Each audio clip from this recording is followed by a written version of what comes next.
மலரண்டான், அடியேன். இன்று பெருமாளுக்கு திரு அமுத சேவை செய்ய போவது யார்?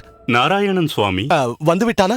இதோ தளிகையை ஆரம்பிக்கப் போகிறான் சுவாமி. ஓடு, உடனடியாக அவனிடம் அக்கார அடிசல் செய்ய சொல். அப்படியே சுவாமி. அக்கார அடிசலில் வெல்லம் சற்று அதிகமாகவே இருக்கட்டும். சரி சுவாமி. மலரண்டான், அவல் உருண்டையும் அதிரசமும் கூட செய்ய சொன்னேன் என்று சொல். சித்தம் சுவாமி. இரு தேன் குழலும் தேங்காய் திருக்கண்ணமுதும் கூட செய்ய சொன்னேன் என்று சொல். அப்படியே சுவாமி. ஏன் நிற்கிறாய்? சீக்கிரம் போ.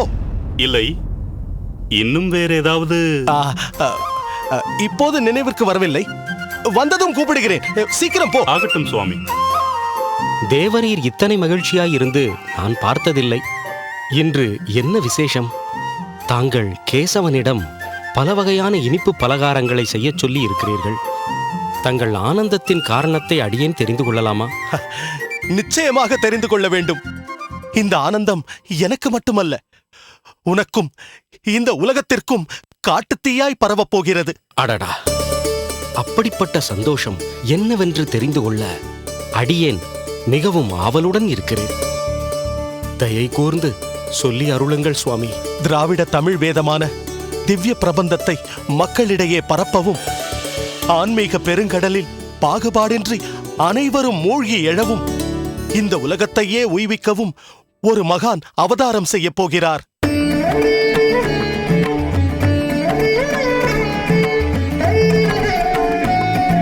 இந்த உலகமே சந்தோஷ கடலில் மிதக்கப் போகிறது. அப்படியா?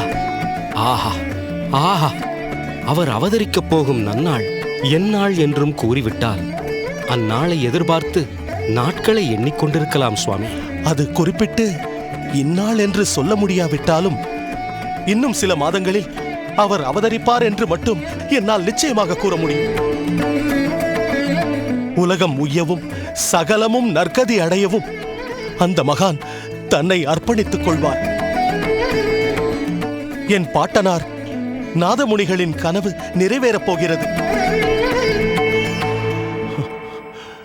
அரியணை என்ற மயக்கத்தில் ஆழ்ந்து கிடந்த என்னை தெளிய வைத்து அறநெறியை என் மனதில் ஒளிரச் செய்த என் குருநாதர் மணக்கால் நம்பியின் ஆசை நிறைவேறப் போகிறது.